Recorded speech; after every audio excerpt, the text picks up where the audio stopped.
press the bell icon on the YouTube app and never miss सभी को जय हिंद दोस्तों, आप सभी का हार्दिक स्वागत है जय हिंद रिएक्शंस पे। आशा करता हूँ कि आप सभी लोग बहुत अच्छे होंगे। तो आज की इस वीडियो में हम देखेंगे कि ओवैसी की किस हरकत पे नाजिया खान जी भड़क गई। तो ये वीडियो काफी इंपॉर्टेंट होगी, आपको बहुत कुछ जानने को मिलेगा। तो इसे अंत तक देखें और चैनल पे नए हैं तो चैनल को सब्सक्राइब कर दें ताकि हम आपके से लेटेस्ट और नॉलेजेबल वीडियोस लाते रहें। तो चलिए पहले ये वीडियो देखते हैं और अंत में इसके बारे में बात करेंगे। जय हिंद, जय भारत। नाज़िया जी, मैं ये समझना चाह रही हूँ कि विष्णु जैन जी ने प्रेसिडेंट को लिखा है और उन्होंने कुछ कानून का हवाला दिया है कि ये देशद्रोह के दायरे में आता है, उनकी सदस्यता तुरंत रद्द होनी चाहिए ओवैसी की। क्या कहता है कानून? देखिए, संवैधानिक एक तो मुझे ऐसा लगता है कि हेटरेट स्पीच 295A के हिसाब से इनके ऊपर FIR भी होना चाहिए, जिसकी तैयारी मेरे जूनियर्स कर रहे हैं और वो मैं करूंगी। 295A के तहत हेटरेट स्पीच की भी एक कार्रवाई इनके ऊपर FIR होना चाहिए। और मुझे ऐसा लगता है कि ये वीडियो मेरा और आपका जहां जहां जो देखेंगे उन सबको अपने अपने तरीके से FIR दायर करना चाहिए। अगर कोई पुलिस स्टेशन 295A पर असदुद्दीन अवैसी के खिलाफ FIR नहीं दर्ज करता है तो डायरेक्ट 153 के तहत जाकर के कोर्ट से ऑर्डर ला करके उस क्लिपिंग को दिखा करके, हालांकि लोकसभा ने उस आवाज को बंद कर दिया है और उस वीडियो को ब्लॉक किया गया है, पर चीजें तो आ चुकी है न्यूज आर्टिकल पर, तो उसको रेफरेंस में डाल करके उसको एनेक्सर करके कोर्ट से ऑर्डर निकाल करके 156 क्लॉज 3 के तहत FIR 295A पर करना चाहिए। इसके अलावा संवैधानिक तरीके से जो आप संविधान का उल्लंघन कर रहे हैं, आप कई आर्टिकल्स को तोड़ मरोड़ रहे हैं। आपने जय भीम का नारा लगाया, वो अग्री था, बिल्कुल अग्री था। आपने जय मीम का भी साथ में नारा लगाया, जो नहीं होना चाहिए था क्योंकि ये देश सेक्युलर है। आप सिर्फ जय मीम का नारा नहीं लगा सकते थे। आपकी पार्टी मुस्लिम इत्तेहादुल मुस्लिमीन है, सिर्फ मुसलमानों की पार्टी है और मुसलमान पुरुषों की पार्टी है। इलेक्शन कमीशन ने आपको रिकॉग्निशन दे दिया है, आपकी पार्टी को रिकॉग्नाइज कर दिया है, हालांकि नहीं होना चाहिए तो भी ठीक है, चलिए अब इलेक्शन कमीशन ने किया, वो एक बहुत लंबा प्रोसेस है। तो मैंने भी द्रौपदी मुर्मू जी को, जो प्रेसिडेंट ऑफ भारत को जो चिट्ठियां लिखी हैं, उसमें कई आर्टिकल्स और कई संवैधानिक रूल रेगुलेशन के बारे में मैंने बताया है और साथ साथ मैंने ये भी ऐड किया है कि 295A के तहत hatred speech inside the democracy temple, उनके ऊपर FIR भी होना चाहिए और सिर्फ दोबारा शपथ या कुछ महीनों का एक्सपेल नहीं, पूरे 5 साल के लिए उनको एक्सपेल करने की जरूरत है, क्योंकि ये कोई नया नहीं हो रहा है। असदुद्दीन अवैसी कोई नया नहीं कर रहे हैं। कभी औरंगजेब जिंदाबाद के नारे, कभी औरंगजेब के टुम में जाकर के फूल चढ़ाना, कभी पाकिस्तान जिंदाबाद के नारे, कभी ऐसी मीटिंग में जाना जहां पर एक लड़का खड़ा होकर के पूछे कि पाकिस्तान के लोगों को आप अपना भाई मानते हैं कि नहीं मानते, और असदुद्दीन अवैसी ने बिल्कुल डायरेक्ट कट टू कट जवाब नहीं दिया। तो इसका मतलब है कि कहीं ना कहीं असदुद्दीन अवैसी रजाकार के फौज का अधूरा काम करने के लिए इस भारत में रुके हुए हैं। जो व्यक्ति इस भारत में खा रहा है, इस भारत में पावरफुल बन के बैठा हुआ है, इस भारत के संसद में जा रहा है, 40 साल से एक सीट को ब्लॉक करके रखा हुआ है, इस भारत के संविधान को ना मानने की कसम खाया है, औरत के प्यूबर्टी के बारे में संसद के अंदर बात करता है, संसद के बाहर बात करता है एक सांसद होकर के, और आर्टिकल 44 के खिलाफ बात करता है, हर वक्त मुगलिया सल्तनत के दारदौरा को चलाने के लिए बात करता है। So as per my thinking, मुझे ऐसा लगता है कि अब प्रेसिडेंट ऑफ भारत को इस पर निर्णय लेना चाहिए, क्योंकि कहीं ना कहीं एक मायूसी सर्वोच्च न्यायपालिका से आ रही है।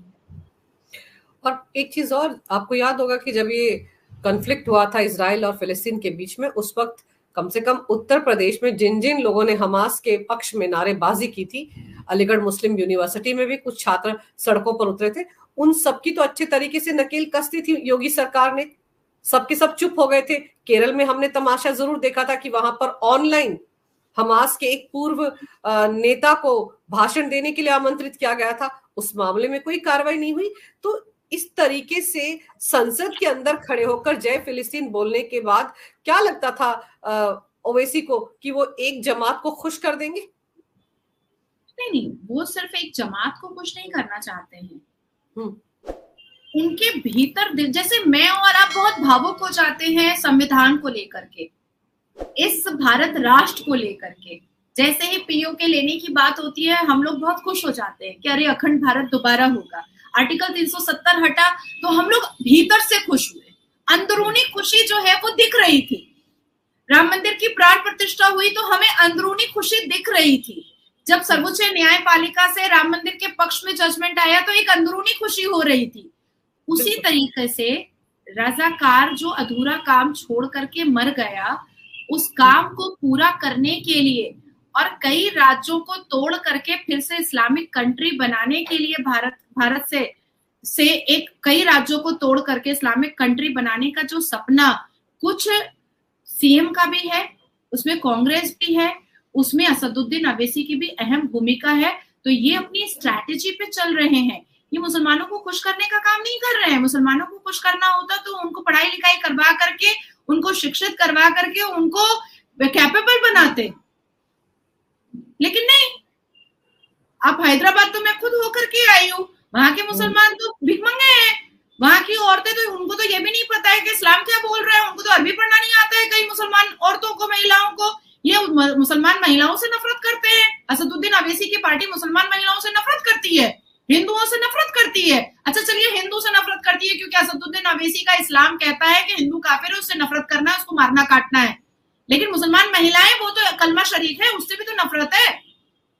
अब बात आती है कि आपने कहा कि उत्तर प्रदेश की सरकार ने अलीगढ़ मुस्लिम यूनिवर्सिटी के छात्राओं को की रस्सी कस दी थी। मैं तो आपसे कह रही हूँ कि भाई सऊदी अरबिया में जब लोगों ने फलस्तीन जिंदाबाद के नारे लगाए थे तो आज तक कोड़े खा रहा है, आज तक जेल के अंदर है।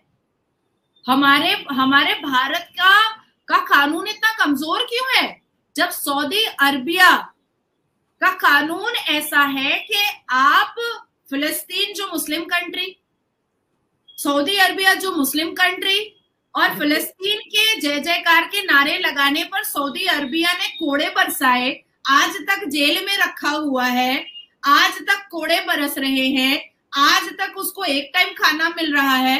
तो हमारे भारत में, संवैधानिक देश में, असदुद्दीन अवैसी का कॉलर पकड़ करके, खींच करके उसी वक्त उसको अरेस्ट क्यों नहीं किया गया? क्यों नहीं किया गया? शिकायत तो यहाँ पर भी खड़ी हो रही है। किस चीज का डर है? अगर कोई एंटी नेशनल स्टेटमेंट देगा, अगर कोई यहाँ पर हिंदू मुस्लिम राइट कराने की कोशिश करेगा, और ये कुछ नया तो नहीं किया अवैसी ने। आपको याद होगा 2023 के विंटर सेशन में असदुद्दीन अवैसी ने साफ कहा था कि अगर 20 मुसलमान एमपीज होते तो अफजल गुरु को कभी फांसी नहीं होती। याद है ना? बिल्कुल। तो 19 मुसलमान एमपीज पहुंच चुके हैं पार्लियामेंट में इंडिया अलायंस के तहत। असदुद्दीन अवैसी को काउंट करके गूगल में देखिए और लोग जनता भी देखे, तो आप सोचिए कि उसने बिस्मिल्लाह कर दिया है फलस्तीन जिंदाबाद करके।